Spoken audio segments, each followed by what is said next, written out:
O nosso trabalho é como a utilização de aplicativos de relacionamento impacta a sociedade brasileira, e o nosso grupo é a Catarina Sampaio, Gabriela Mello, Maria Clara Biloni e Laura Teixeira, da trilha 3B.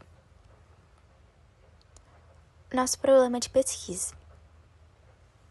De que forma os aplicativos de relacionamento influenciam a construção de vínculos afetivos e as relações sociais no Brasil contemporâneo? Objetivo: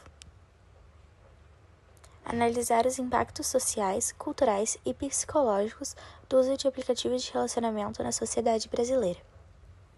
Justificativo: a tecnologia digital transformou as formas de conhecer e de se relacionar. Os aplicativos de relacionamento estão presentes na rotina de milhões de brasileiros e afetam desde a dinâmica dos encontros até a construção da autoestima e imagem pessoal. É importante compreender como essas plataformas influenciam comportamentos e valores sociais. Também é necessário analisar como elas podem reforçar desigualdades e padrões excludentes. Os aplicativos de relacionamento transformaram profundamente a maneira como as pessoas se conectam. A lógica do match, baseada em escolhas rápidas a partir de fotos e inscrições curtas, cria uma sensação de abundância de opções.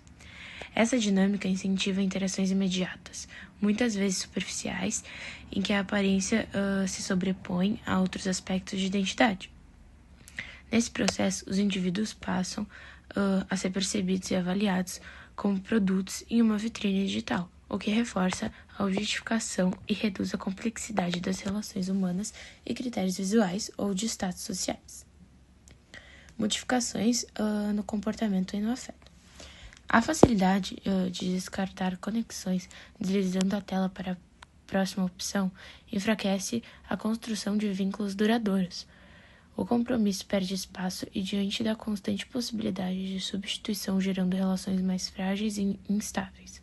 Além disso, a busca por validação externa por meio de curtidas e matches intensifica a ansiedade, já que a autoestima passa a depender da aceitação digital, e esse ciclo cria uma pressão constante para corresponder a padrões estéticos e comportamentais, moldando a forma como os indivíduos se apresentam, afetando sua autopercepção emocional.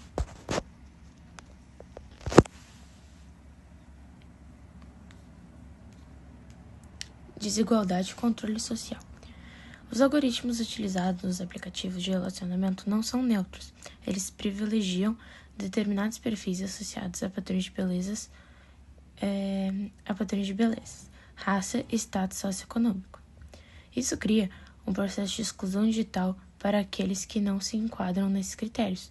Ao valorizar certos atributos e invisibilizar outros, os apps reforçam a padronização de comportamentos e aparências, limitando as diversidades.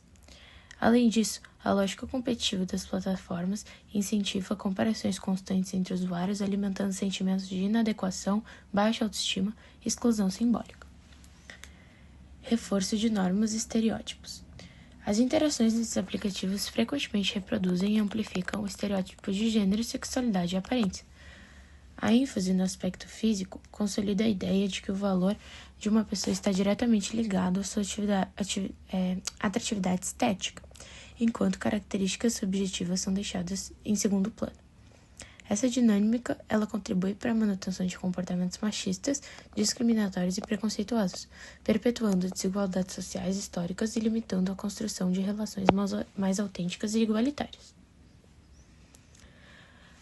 Agora eu vou falar um pouco da reconfiguração de identidade, que os usuários pressionados pela lógica dos algoritmos e pela necessidade de aceitação, eles tendem a construir versões idealizadas de si mesmo em seus perfis. Fotos editadas, descrições estratégicas e seleções cuidadosas de informação criam uma identidade digital que nem sempre corresponde ao eu real. Essa discrepância gera frustração, insegurança e até crise de identidade, já que a validação recebida se refere a uma pessoa moldada para agradar ao mercado afetivo virtual. Como consequência, as plataformas não apenas mediam interações, mas também atuam como forças de modulação da subjetividade e da forma como os indivíduos se percebem. Agora eu vou falar um pouquinho sobre o relato jornalístico sobre exclusão de perfis trans no Tinder. A agência pública relata denúncias de pessoas trans sobre a exclusão sistemática de seus perfis no Tinder. Exclusões atribuídas exclusivamente às identidades de gênero das usuárias trans. Essas exclusões acontecem de forma automática após um número elevado de denúncias e muitas vezes motivadas por conteúdo transfóbico de outros usuários. O algoritmo bloqueia o perfil sem aviso prévio ou possibilidade de defesa. A designer de moda Ada Lydia Hissop, ela foi usuária do aplicativo há 6 anos atrás e ela relata comportamentos abusivos como nudez não consentida, falsificação de identidade, descrições sexuais explícitas. Perfis com esses comportamentos abusivos não são bloqueados, enquanto de mulheres trans são banidos sem explicação. Aqui a gente colocou o link dessa reportagem de relato jornalístico. Agora também vou falar um pouco sobre esse gráfico, que é um gráfico de estatística baseada na pesquisa de Thomas Hausen. Que nos Estados Unidos, os dados da estatística indicam que em 2017, 39% dos casais heterossexuais se conhecem online, contra apenas 2% em 1995. As pesquisas mais recentes, como as do Pew Research Center de 2023, aponta que esse percentual continua crescendo e entre casais LGBTQIA+, o número ainda é maior.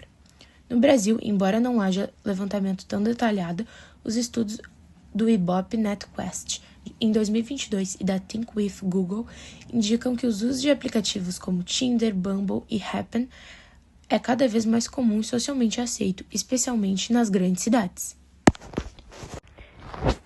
Eu vou falar agora sobre o marco teórico, e a gente escolheu o sociólogo Zygmunt Bauman, que ele é conhecido pelo seu conceito da modernidade líquida, que descreve uma sociedade que é marcada pela instabilidade nas relações, pelo consumo e pela fragilidade das relações interpessoais e dos vínculos humanos. A gente escolheu um livro dele que chama Amor Líquido, que fala sobre a fragilidade dos laços humanos.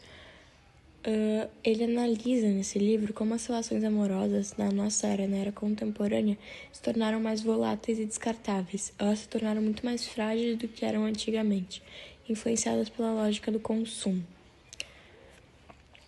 Alguns pontos que ele fala no livro são que as conexões afetivas passaram a seguir a lógica de usar e descartar, como, por exemplo, nos aplicativos de relacionamento, em que tu pode dar um match ou tu pode descartar a pessoa, que é semelhante ao consumo de bens materiais. Também ele fala sobre a busca pela satisfação imediata, que faz com que os relacionamentos eles sejam interrompidos ou pelo primeiro sinal de insatisfação as pessoas já desistem e não se esforçam porque acham que podem descartar e achar alguma coisa melhor e mais fácil. Isso também se relaciona com a ideia das pessoas se acostumarem com a rotina e procurarem alguma coisa que desperta o interesse de novo. Ele também fala da insegurança nas relações, que é intensificada pela abundância de opções que tem no mercado, como se fosse um mercado que gera medo do compromisso e constantes comparações com possíveis alternativas que poderiam ser melhores.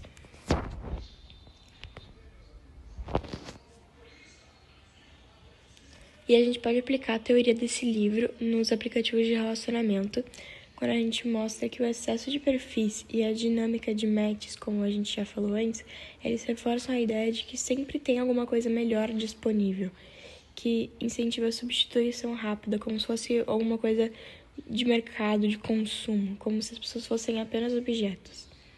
E a interação desses aplicativos, ela prioriza a primeira impressão, que é baseada nas fotos e descrições curtas, o que pode reduzir a profundidade das conexões. E as relações criadas nesse ambiente, elas tendem a ser frágeis e temporárias. Literalmente por causa desse negócio da insegurança, principalmente, né? E da sensação de que sempre tem alguma coisa melhor disponível pra gente, que confirma a previsão de Bauman sobre a liquidez dos laços afetivos na sociedade contemporânea. E então, o nosso elemento surpresa, a gente trouxe uma entrevista com a Nicole Belloni, que ela usa o Tinder, e a gente fez uma entrevista com ela para saber sobre como o Tinder afeta nas interações sociais. A gente perguntou para ela o que levou ela a baixar o Tinder. E ela nos comentou que ela tinha saído de um relacionamento e queria conhecer gente nova. Como não tinha muito tempo de sair, achou que seria prático. Isso é realmente uma coisa que é muito utilizada, um dos motivos principais para as pessoas que usam o Tinder, porque é uma forma muito mais prática e rápida de conseguir conhecer alguém enquanto realmente quer estar num compromisso. Ela também falou sobre a experiência dela, que foi super variada, onde ela conheceu várias pessoas legais e até namorou. Mas ela também teve muita conversa superficial e gente que sumiu sem explicação nenhuma. E esse é o problema do Tinder, né? E esses aplicativos de relacionamento. Porque eles transformam as pessoas em materiais descartáveis. E ela comentou também que ela sente sim a pressão estética no aplicativo e que na foto é o começo de tudo, então a gente sempre acaba escolhendo não só as melhores. E ela disse que já deixou de postar fotos que não gosta porque achou que não iam dar match, que as pessoas poderiam não gostar. Ela também relatou que, com certeza, os aplicativos mudam a forma de se relacionar hoje em dia na era contemporânea, do mesmo jeito que o Bauman falava. Que hoje tudo é rápido, em segundos a gente consegue decidir se vai conversar com alguém ou não, o que traz a ideia do consumo e do descarte. E isso ajuda a conhecer mais gente, mas também dá aquela sensação de tanto faz, sempre tem outro aqui na fila, a gente não precisa realmente se dedicar para criar uma relação mais profunda e uma conexão mais intensa com a pessoa.